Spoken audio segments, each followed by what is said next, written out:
Hi, welcome to another edition of the Coach's Corner. I'm your host, Jason Sklar, and I'm here today with coach of the UNF men's basketball team, Matthew Driscoll. Thanks for joining us. Absolutely. It's another great day, not just outside, but it's a great day inside as well, too. You know us.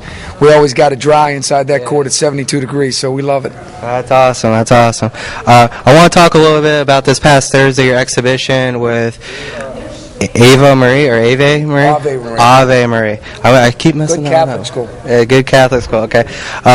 The first half started off kind of rough. Started off kind of slow. The halftime score was 33-32 in favor of UNF.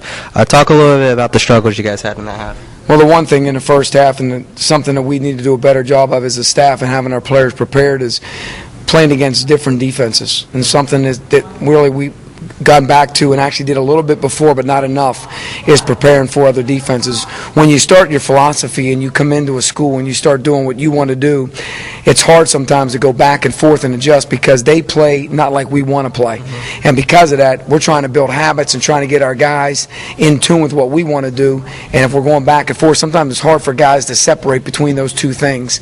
And it's so early in the season, we really don't have a scout team yet or a team that's going to do those kind of things. So we really did a poor job from that standpoint of being prepared for that. But our guys overcame that. Second half, we talked about a lot of defensive philosophies that we want to get back to and make sure our guys understood. And when we come out in the second half, we went on that run. But then the three-point ball. You know, the ball, that line is such a great equalizer, and it got them back in the game with 2 threes back-to-back and then three-point play, and they took the lead 39-38. And then our guys obviously settled back in, and then our zone obviously worked pretty well for us as well. So we were happy with the way we responded, held on 56 points, 24 in the second half, caused 26 turnovers. That's a lot of pluses, but the defensive field goal percentage is nowhere near what it needs to be, and we'll continue to grow from that area. Now you mentioned how you guys were much better in the second half. Is there anything specific you said to them at halftime to get them motivated to come out like they did in the second half? Unless you want to practice at 12:01, which the NCAA will allow us to do, then we need to go out and perform with a much better sense of urgency than we did in the first half. But I don't know if that was really the reason. But obviously, you know, I think those guys got shook off a little bit of whatever they had. But we're a non-excuse team, and I shared that with the guys. I'm not going to listen or I'm not going to hear. I don't want them to feel like they can fall back on that. We have a whole bunch of new guys, older guys who have becoming new guys, so to speak, under our philosophy. So we actually have to go through some growing pains or some hurdles early to understand what it takes every single day, every single minute. It doesn't matter who you're playing. The one thing we've tried to explain to our guys, it doesn't matter what's on the front of their chest. Mm-hmm. We need to understand who we're about and what we're trying to do so that we can go out and make those adjustments and be positive about it. So Notre Dame, Ave Maria, it doesn't matter. We need to go out and do what UNF does. Mm-hmm. What can you take away from the exhibition game overall as a whole? Like you guys came out strong, finished, ended up winning 71-56. What can you take away from that? Well, the one thing is that we put it on the left side. So when you're putting on the left side of the column as opposed to the right side where the L's go, that's obviously something positive. You know, if you look at FIU, if you look at Syracuse, if you look at Valpo, all those guys lost to schools like Ave Maria for whatever reason. You know, it's just different in every place. We were at Baylor the year we went to the NCAA tournament and it was our greatest turnaround in college history. We lost to a Division II team in an exhibition. And it was almost like Chicken Little. The sky was falling and the world was coming to an end.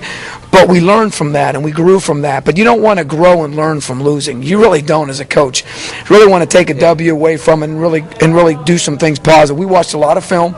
We dissected some things. We even changed something from a coaching standpoint.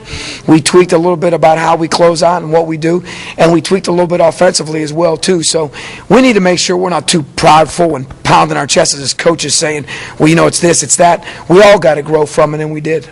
Okay. Who on the team really impressed you in the game? Well, obviously Andy Diaz, from a statistical point, is a no-brainer. 12 and 12, obviously a double-double for a freshman who's only 18. He just turned 18 in late August. He's a puppy. He's just a little child who's just learning every single day. I thought all of our freshmen responded well. And our seniors, I think Eni Suka is an odd answer. But the reason I say that is because he hasn't been out on the floor. He's been hurt. And he actually did a very good job coming out on the floor and doing some good things defensively, which I really worried about if he understood it. Offensively, Eni always knows how to play because he's a scorer. That's easy for a guy who scores just to go out and play. But defensively, he did a lot of good things for us, and it really showed that he was really listening or learning from the sideline and was able to take that onto the floor. So that was a good surprise. Okay. This Saturday, you guys have Notre Dame. You guys are going to Notre Dame. They even moved the game up for you guys earlier. Yeah, why not? How are you guys preparing for that? Well, obviously, the one thing is sitting in a hotel all day after traveling is one of the worst things in the world anyways when you're a road team. So I'm glad it's a 2 o'clock game. Our guys want to play. They want to play that game, and we want to play that game. So that's an exciting thing for us. Our guys are definitely prepared and understanding, and they understand that you've got to compete. If you compete for 40 minutes and you do the little things, and here's the little things. Number one, you don't give up easy buckets. Number two, you contest and challenge all shots.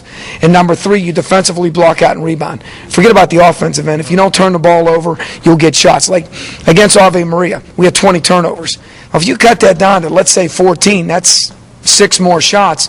If you make 2 or 3 of them, now you win by 18 or 22 going away. Depending. So we've got to take care of the ball against Notre Dame and then let the chips fall where they may. We've got to take care of those 3 defensive things, though. We got to get back and take care of earlies. We got to contest and challenge all shots, and we've got to rebound the ball defensively. After that, I feel pretty good about going in there and being prepared. I know they got Luke Arangodi. I know he's a great player. He's one of the best players in college basketball. I coached against him 2 years ago when he was a sophomore down the Virgin Islands, and we were at Baylor, and we beat him in the tournament of Virgin Islands, the Paradise Champ tournament. We went on to win the championship. I understand what he's all about, and I know how great he is. They just redid the facility, so they're playing against us as their home opener, so to speak. So we're really excited about going up there and what this presents to us, and our guys will be very prepared going in, and we'll see what happens. Along those same lines, what would be the one key for UNF to pull away with a victory against Notre Dame? The biggest key is to make sure we understand that basketball is a game of runs. And what I mean by that is you can never be too high and you never can be too low.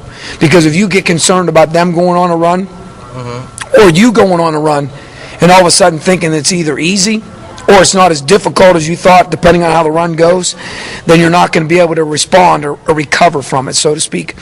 So we have to make sure our guys understand that it's going to be a 40-minute battle. It's not going to be something that's won or lost in a 3-minute span. Now, a 3-minute span, and then another 3-minute span, and another 3-minute span, now that's different.